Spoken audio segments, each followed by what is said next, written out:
Hey, for some time now, I've been talking about people who are born leaders, those type of people who are naturally wired with more passion, but have found themselves shrinking in spaces that can't handle them. Now, if you are one of those people, it's time to make a shift. And this message is for you.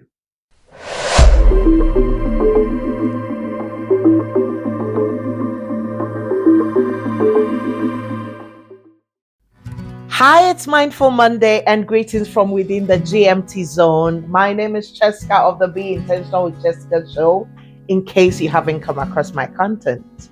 Now, this is Mindful Monday, that thought provoking Monday where we zone in on a topic, we zone in on a behavior, a pattern, what we say, what we do, and put a bit of tweak on it. Recapping from episode 3 of this year's season, I mentioned that strength is beautiful, but it's also powerful. And sometimes power can overwhelm people. So not everyone will be able to understand your strength. That doesn't mean you need to dull your life, but it does mean that you have a responsibility to balance it. Now, the big question is, how do you find the balance between not losing yourself and creating space for others to be also comfortable around you? Should you even have to do something about how bright you shine? I think so, but not in the way you might think.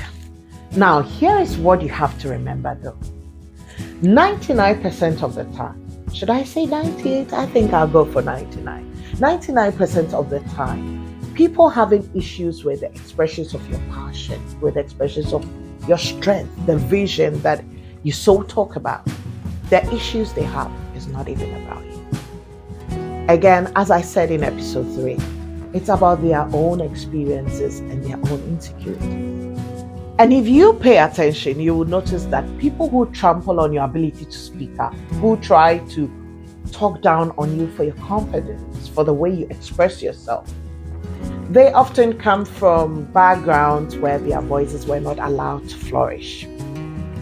Not the case all the time though, but commonly you would find that either they grew up in households where authority was not seen as love but control. Dad was probably absent and mom wasn't allowed to have a voice. And then again, maybe they themselves as children were not encouraged to speak up.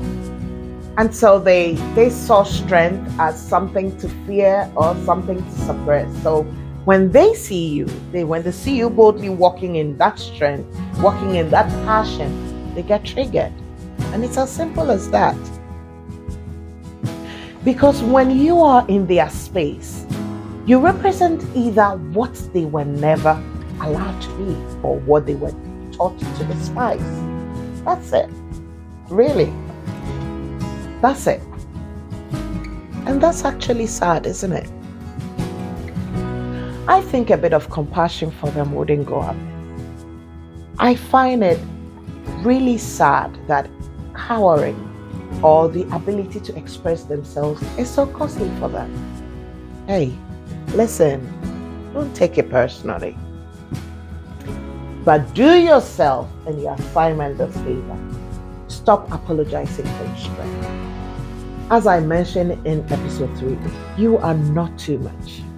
You're just enough for such a time as this. And if they despise your strength, that's not your tribe. You don't belong to their camp. You have got the responsibility to intentionally surround yourself with people who celebrate you, not those who silence you. How do you survive finding yourself working or dwelling with such people? Go out there. Take time off and go out there. Look for people, look for standards, look for models like yourself that have broken through. Models, standards, people who can inspire you to become what you would like to be or attain even greater heights, and channel your focus on them. Go into spaces where your current success is someone else's past and you can aspire to be more. Find your feeding system. Stay connected and stay rooted in the one who wired you the way you are for that assignment, for that strength, for that purpose, for that reason that you have been entrusted with the strength. And you know what? Sometimes we label people because what we are familiar with is all we know. But sometimes too, people need a fresh perspective. So your responsibility is to be bold enough to educate people. Do it gently though, but be bold about it. Be bold about the strengths that you have been gifted. Embrace it and start a conversation with somebody who doesn't understand why you are wired the way you are wired. Whenever it's necessary, remember to do that respectfully though. Now, seeing that it's Mindful Monday, let me remind you, be mindful not to bulldoze people with your strength. But whatever you do not shrink. You are not too much. Your desires, your vision, your passion, they are not too enormous. You are simply a vessel with an assignment. You just wire differently. Listen, as long as you let them keep you in a box, as long as you keep tuning down your voice, tuning down that vision, tuning down that strength, instead of moderating it, you're exactly where they want you to be.